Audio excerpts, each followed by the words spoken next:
Buen día para todos. Mi nombre es Ana María Parra, soy estudiante de la especialización en gerencia educacional de la Universidad Pedagógica y Tecnológica de Colombia y en el video de hoy voy a compartir con ustedes una reseña reflexiva sobre el libro Después de clase, Desencantos y desafíos de la escuela actual, que fue escrito por Mariano Narodowski. Este es un libro que nos invita a reflexionar sobre el papel de la escuela en la sociedad actual,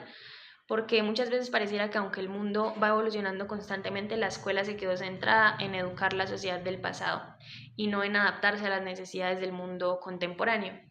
A la par que voy haciendo esta reseña, voy a ir mencionando otros autores que pienso ayudan a entender los temas del libro y ayudan a entender cómo se ha venido transformando la educación y los desafíos y los retos a los que se ha enfrentado la escuela y los educadores. Narodowski parte de una idea muy fuerte y es que la escuela, tal y como la conocemos hasta hoy, ha llegado a su fin, porque la escuela, que fue el centro de la sociedad moderna, que era un lugar donde se formaba desde la autoridad, desde la disciplina, desde la razón, desde la obediencia, hoy día ya no responde a los desafíos del presente. Hoy día la escuela tradicional ya no consigue alinearse en un mundo que cambia todo el tiempo, que cambian la manera en la que aprendemos, que cambian la manera en la que enseñamos, que cambian la manera en la que incluso convivimos. Narodowski cuenta que la escuela moderna nació bajo la utopía de formar ciudadanos morales, racionales y universales. Y esa utopía fue la que dirigió el sistema educativo durante muchísimos años. Sin embargo, hoy día es evidente que estamos ante una sociedad muy diversa, que no siempre esa diversidad encaja en los estándares de la escuela tradicional y sí en las formas de la escuela tradicional. En esta misma línea, Folari 1996 nos habla del ocaso de la escuela. Entonces, Folari explica que la escuela fue el mayor proyecto de la modernidad y que era un lugar que confiaba en la razón, en la autoridad de los docentes, en la obediencia, en la disciplina, como lo habíamos dicho anteriormente. Eh,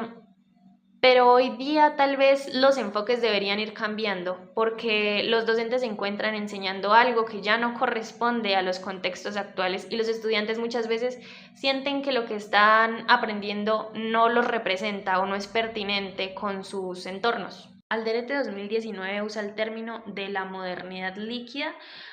haciendo referencia tal vez a un término que vemos en el libro como hipermodernidad, es decir, la cultura actual. Vivimos en una sociedad en la que nada permanece, en la que todo fluye, en la que la información está en todas partes, en redes, en que el aprendizaje puede suceder en cualquier lugar. Y esto afecta directamente a la escuela porque la escuela deja de ser ese centro exclusivo donde se puede adquirir el conocimiento y pasamos a una realidad en la que nosotros podemos aprender a través de las pantallas, podemos aprender con símbolos visuales, podemos aprender y obtener información en redes sociales, en elementos audiovisuales y en muchas cosas que transforman la forma de pensar y la forma de aprender. Siguiendo el hilo de lo anterior, Naorowski comenta que la escuela ha perdido el denominado monopolio del saber. Esto no es algo necesariamente malo, sino es más bien una oportunidad de que la escuela construya unas nuevas relaciones pedagógicas en las cuales incluya, por ejemplo, las tecnologías, en que no se resista a ellas, sino que logre integrarlas de manera crítica y forme personas que sean capaces de leer, de pensar, de crear, haciendo uso de estos nuevos lenguajes tecnológicos. Entonces la escuela no tiene que cambiar únicamente sus métodos, sino también tiene que cambiar desde su razón de ser. El libro trata un tema muy interesante para mí y es el tema de la desinfantilización. Entonces el autor explica que la infancia en la modernidad era algo que le daba sentido a la escuela. ¿Por qué? Porque el niño era concebido como alguien inocente, como alguien que debía formarse, como alguien que debía moldearse, que debía moralizarse y por eso asistía a la escuela para poder convertirse después en un adulto. Sin embargo, en la actualidad los niños tienen acceso a muchos otros temas que tal vez no se concebían para un niño, sino que se reservaban para los adultos. A través de las redes sociales, de la televisión, de las series, de la música que escuchan los niños, tienen acceso a temas como el dinero, hacen parte de la sociedad del consumo, tienen acceso a temas como el sexo, como la política, y eso hace que los niños pierdan ese papel que antes se les veía como niños y empiecen a tener como comportamientos y más lógicas adultas. Y por el contrario, los adultos parecieran estar buscando comportamientos de niños, infantilizarse. En la escuela esto afecta porque la escuela ya no es el lugar donde los niños están aprendiendo, los niños están aprendiendo en otros lugares fuera de la escuela, a través de realidades completamente diferentes. Y el adulto, el docente, pierde como la autoridad que antes tenía y el respeto que antes tenía.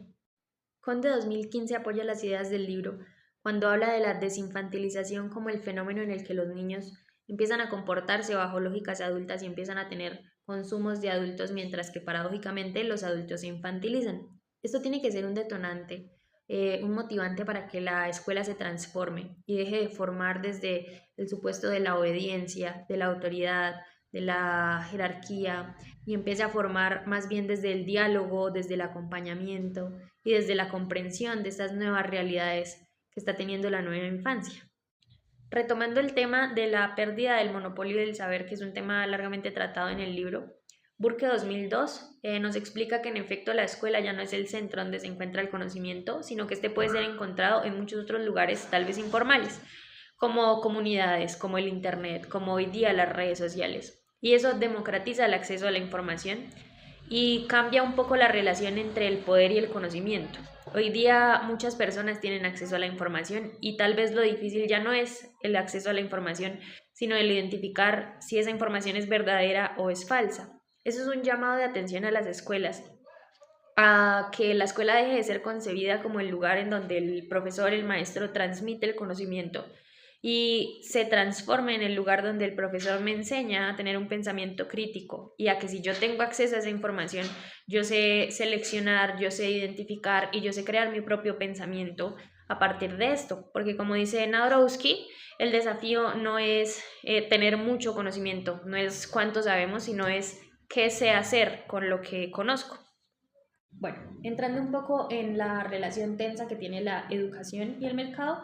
Casasus 2003 propone que fue el neoliberalismo el causante de que hoy día la educación sea vista como una mercancía, que sea vista como algo que se puede comprar y que se puede vender. Y él afirma que esto es un agravante de la desigualdad social, porque la educación se mide a través de resultados estandarizados, la educación se promueve como si fuera una competencia y hay que entender que no todas las personas tienen las mismas posibilidades para obtener resultados iguales. Entonces, por eso él defiende la idea de que es la escuela pública un espacio de legítima democracia y un espacio que promueve la igualdad social.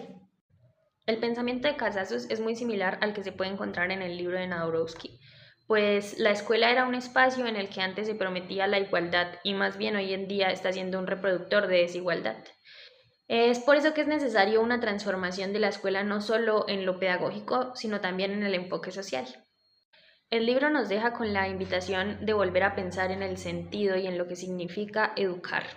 En un mundo en el que la información está al alcance de todos, el reto no es transmitir conocimientos, sino formar personas que tengan criterio, que tengan sensibilidad, que tengan compromiso, que sean capaces de desenvolverse en el mundo de hoy. López 2019 hace un aporte muy pertinente con lo anterior cuando explica que educar no es simplemente instruir, sino formar seres humanos con valores, seres humanos con sentido humano, seres humanos íntegros, seres humanos sensibles y que el docente debe ser un acompañamiento de procesos vitales y no simplemente un transmisor de contenidos.